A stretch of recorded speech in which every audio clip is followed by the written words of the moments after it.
Hello and good evening, and welcome to a Wednesday edition of The Shed, hashtag Irish Blues Mafia, with me, Trevor. You're very welcome along to the show. Um, we're having beautiful weather here the last few days in Ireland, and from what is promised, it's going to pick up and get warmer and hit the early 20s come the weekend. So, looking forward to some nice dry weather for a change. We've had a fair share of rain and wind and everything else. Over the last 6, 8 months, 10 months. So get a nice week or two here now will be very welcome indeed. Um, you're welcome along to the show. So tonight I'm going to have a talk about the new stadium in Buffalo, the new stadium built in Highmark, and Terry Pagula. And I was watching a YouTube video this morning from the Nickel City Mafia. Jake, Keith, and Anthony did a very, very good, detailed video of what it's going to cost the Bills fans, not just in value. And I'm just going to put in my 2 cents into it. If you get a chance to watch it, please do. It's the AFC East Summit is called, and on Nickel City Mafia. It's absolutely fascinating. Opens your eyes, open my eyes. I probably never get to see a game in Buffalo because of it, if this goes ahead. But I'm just going to give my thoughts on it and explain a few things what I've picked up myself. And then I'll just have a few little bits and pieces, small bittings afterwards. But tonight's video is mainly about, I think, the Buffalo Bills may be selling their soul for money. And Terry Pagula more so than the Buffalo Bills, by the sounds of what I'm reading and hearing and seeing. So let me start. For those who aren't up to date with what's happening in Buffalo or aren't a Buffalo Bills fan, they're building a new stadium. It's just across the park from the Highmark Stadium at the minute. And it's going to be opened in 2026 for the 2026 season, or that's the hopes anyway. The capacity is approximately 62,000. It's going to approximately cost $1.7 billion. Now, it originally was supposed to cost $1.4 billion, but as things go up in price, it has exceeded that. And I was read a couple of pieces today, it could go up as far as $1.9 billion. It's been kindly based on the Tottenham Hotspur Stadium, where I was there for the Bills game last October. It's a beautiful stadium, even though I'm an Arsenal fan and it hurts me to say it, but it is a beautiful stadium. But the pitching, the angle as you're watching the game, I think it's 28 degrees at Highmark. I was listening today, and it's going to be 34 degrees at the new stadium. So there's more of a steeper angle to watch, but it is very enjoyable and it is very safe too. It's going to be open roof, so they're not going to put a dome in.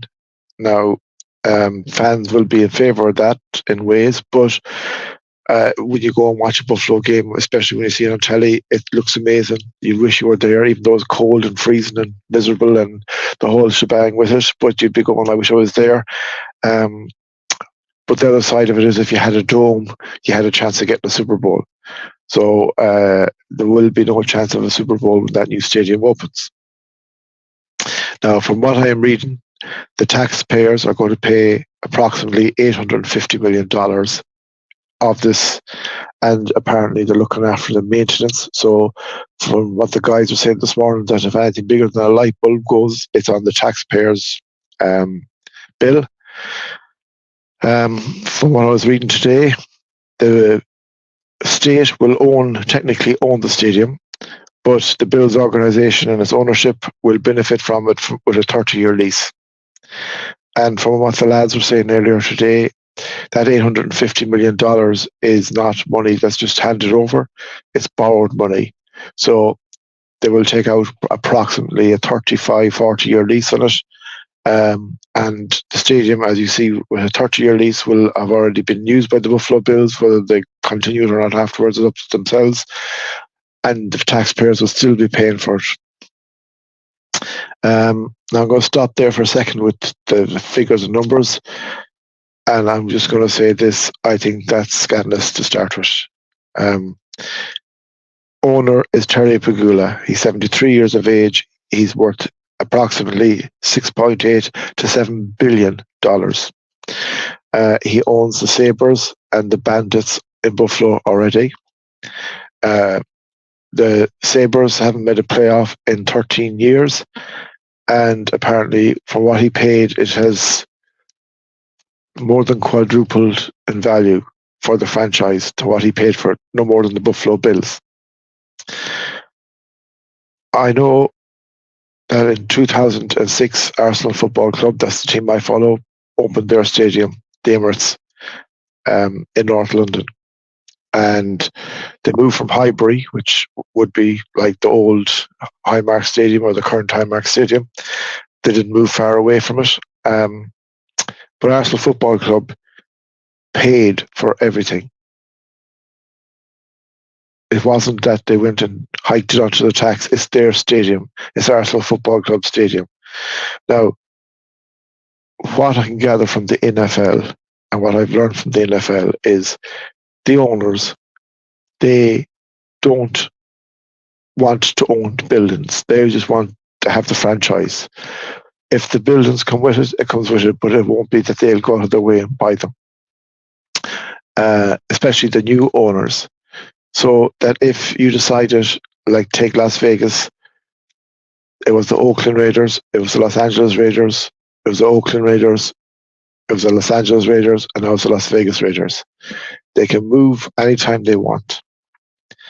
And I do not like that, where you take Arsenal Football Club, and I could mention any football club in England, but that's the team I follow. They built their stadium. They're embedded into that area in North London. That is their area. That is their stadium. They are going nowhere. And for them to go anywhere would mean they would have to sell their stadium and buy a new one or something else, which is unthinkable, to be honest. So where Terry Pagula, and I know there's more than him, but I'm a Buffalo Bills fan, and he's the guy that's doing this, is going, I think he's putting in little to no money into it. Like the taxpayers are footing a lot of the bills, and when they pay that off, the stadium itself could be derelict and could be knocked over, and there could be another one built instead of it. They don't have to pay for maintenance. The taxpayers are paying for that.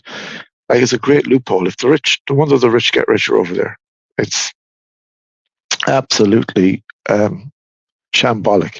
And I know there's more than him doing it, but how is Joe Soap, normal Joe, supposed to ever go there, be a fan, when you have, afford to go to these things, when you have to pay for it in your own tax money, firstly, and then you have to go and pay for your tickets then afterwards. And we're going to talk for the tickets now in a second.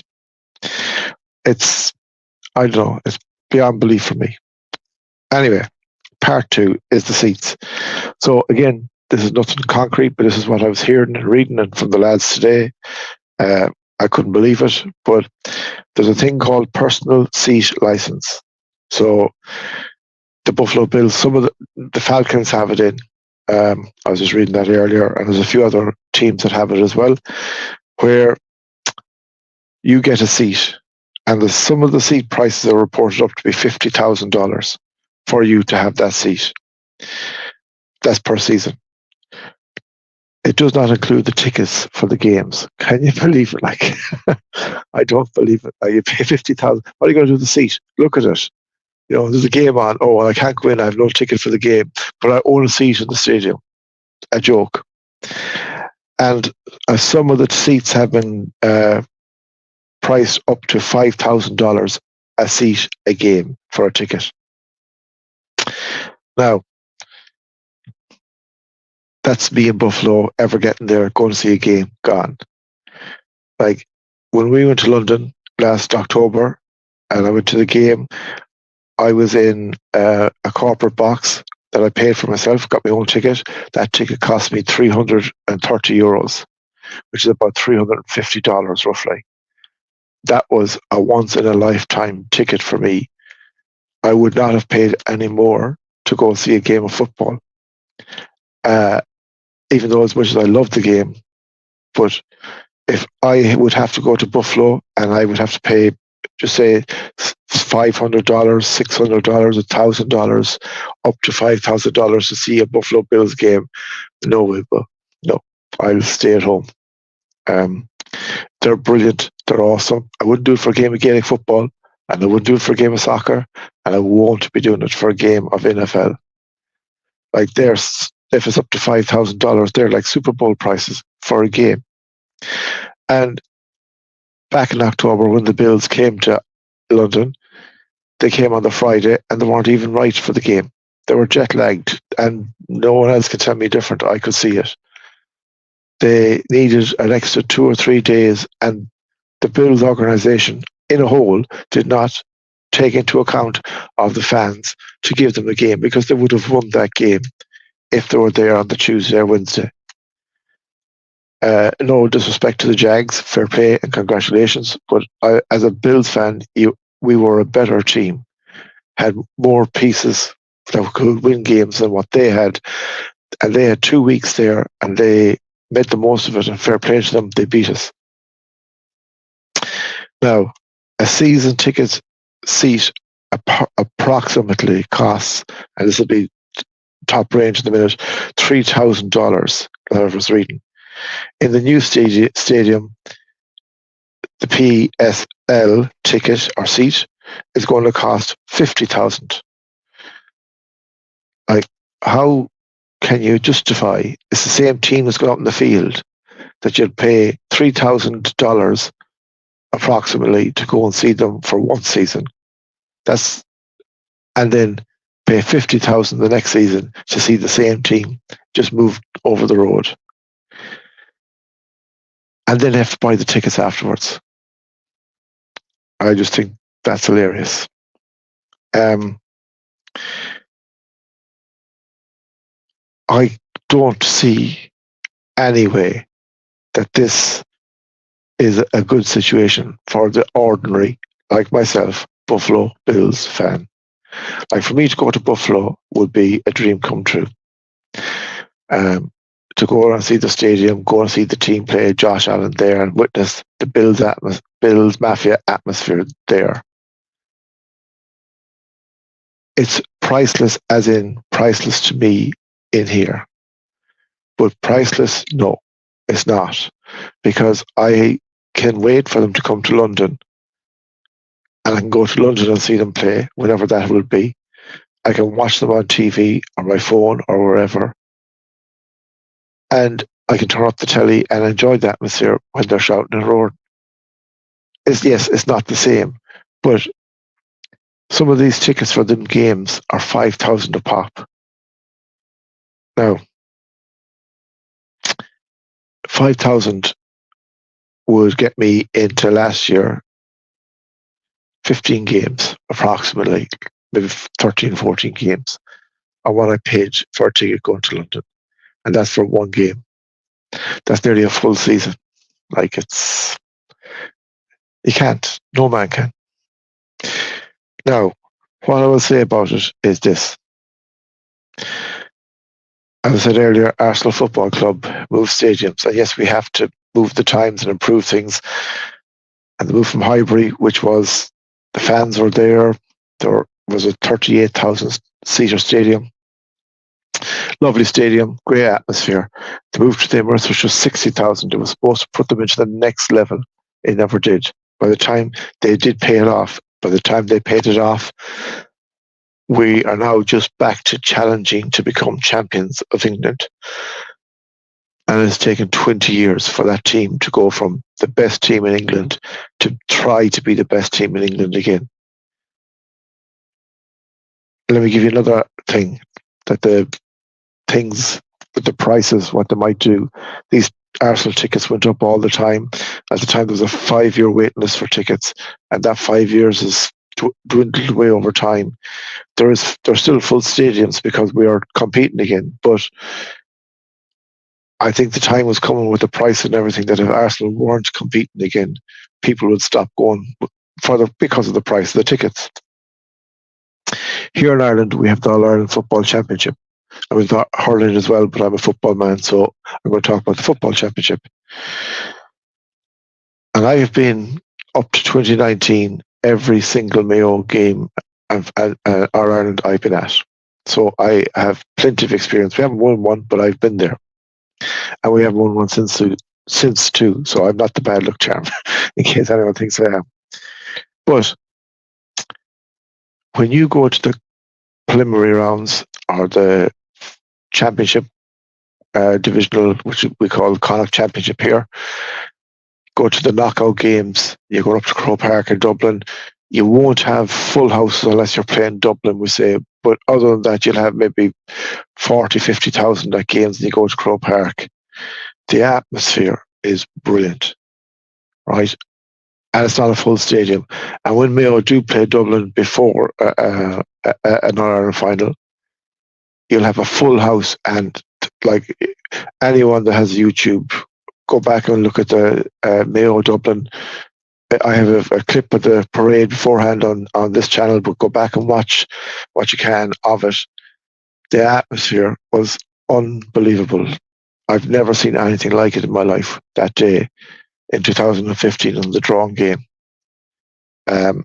It was, none of this would ever pay for it. It was priceless. But they're because real fans are going to games. And then on our Ireland final day, you will have 80,000, 82, 83,000 people at the game. But its atmosphere is puke. So it is. Because the real football fans, A, are priced out, B, can't get tickets because of hobnobs here and there who jump on the bandwagon, know somebody who knows somebody can get them a ticket, don't know how to shout at games, roar at games, and you're taking the soul out of the teams. That's not just Mayo, other counties, all counties would be the same. And it's not fair. And it's not fair on the fans. And it's not fair on the players because they have been used to an atmosphere.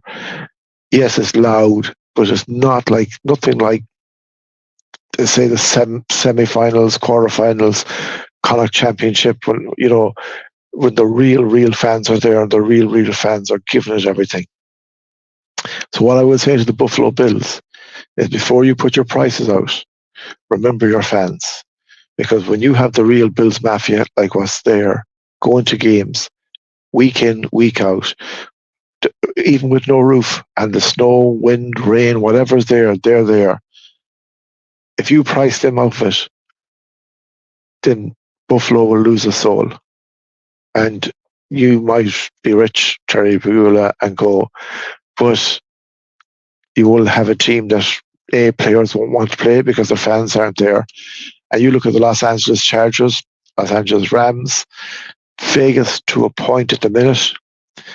There's more away fans goes to games there than there is home fans. And do you really want that? Like, if you want to get rich, but go get rich somewhere else.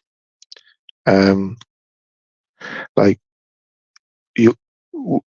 in London, I got a taste of what the Bills Mafia was like. We outnumbered the Jacksonville Jaguar fans.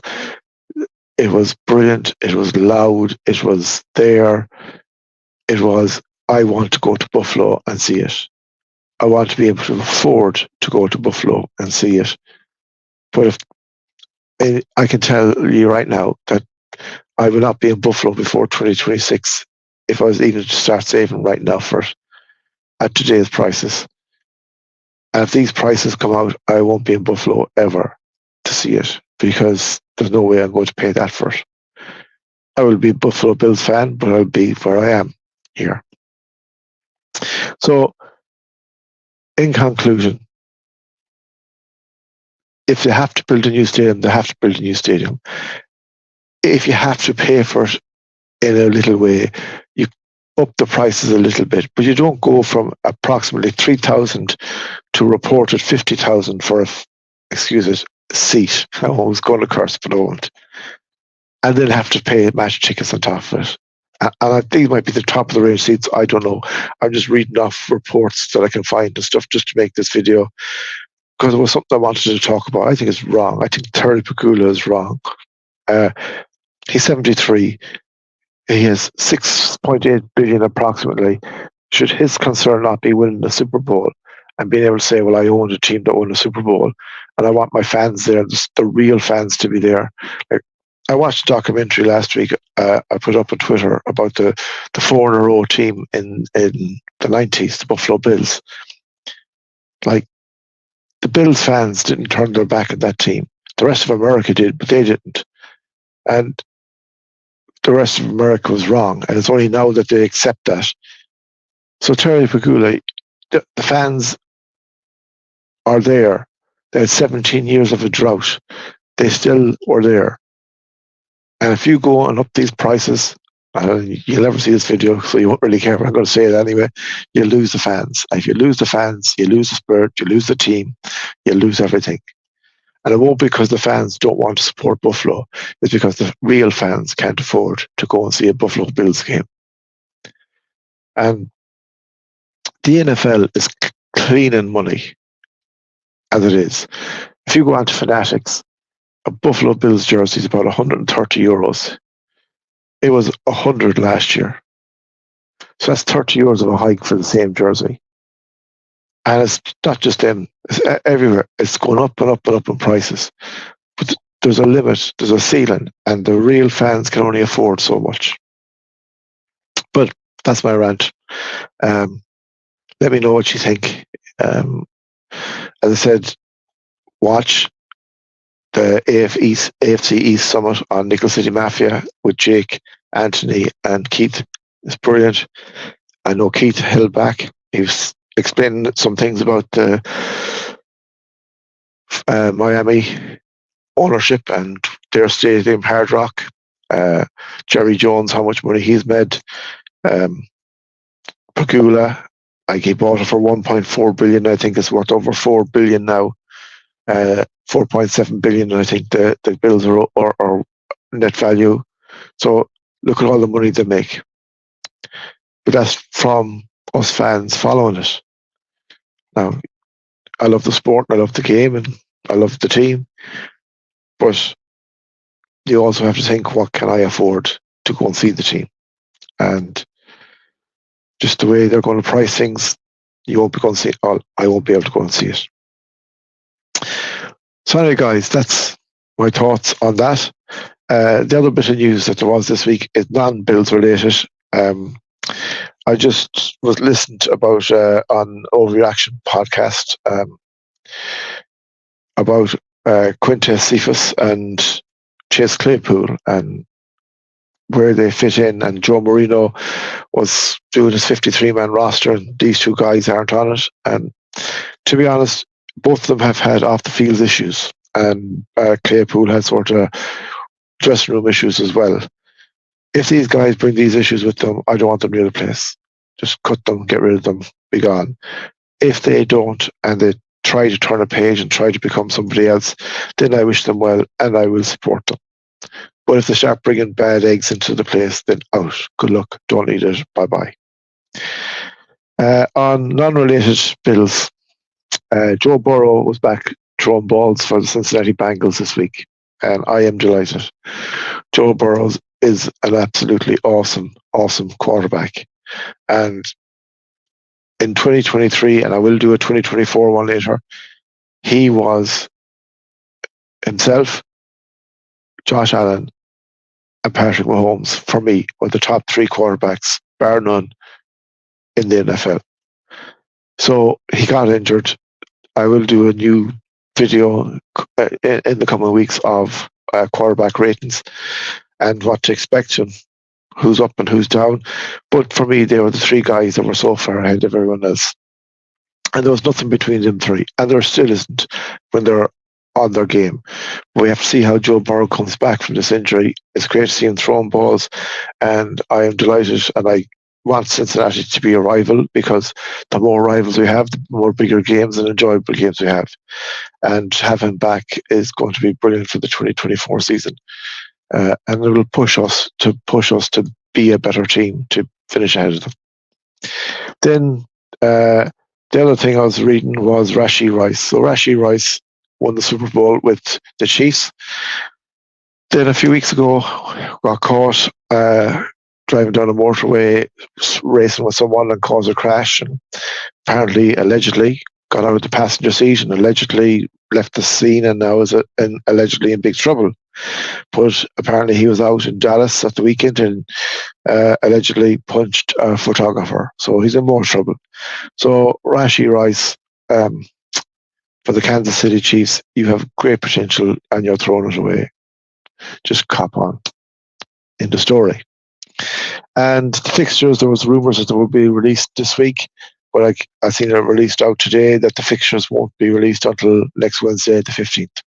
So I was looking forward to seeing how the games are going to fall and what games you could look forward to and, and so on, what games you'd be off for and all that. But no, we'll wait another week. So we'll have to wait another week and that's it.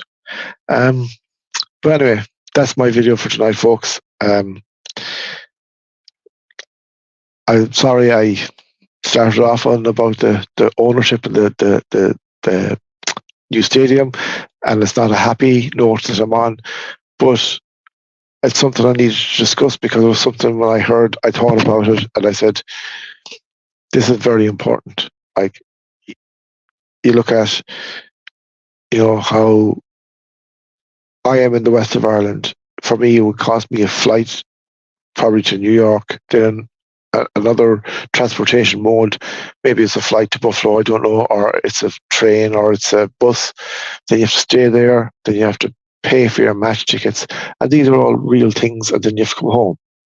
But the flights will be X amount of money. Your transport will be X amount of money. Your stay lodgings will be X amount of money. And they're typical things. But you don't expect, and hypothetically saying, a ticket that would cost you maybe $300-400, realistically costing you $800-900, maybe $1,000, $1,200 and up to go and see a game. That's, it's not feasible. And if your team performs and it's like championship games, playoff games, I know they get dearer here too, but they don't jump up that much because people wouldn't pay it. And I think the people of Buffalo should stand up and say, we're not paying it either. Let the billionaire put his hand into his pocket. But anyway, folks, that is it. I want to thank you very much for watching. I will see if there's any news. I'll do a video again before the weekend. And if not, I'll do one again next week and we'll see where things are and how the season is looking. And is there any news in the Buffalo Bills or is there any news in the NFL in general? But thank you very much for watching. You can follow me on Twitter at Bills_Irish. You can follow me on YouTube, Spotify, or Instagram at the Irish Bills Mafia. Please, if you can, subscribe and like and leave a comment. It'd be great to hear your thoughts and views. And thank you very much for watching. And as always, my friends, go Bills.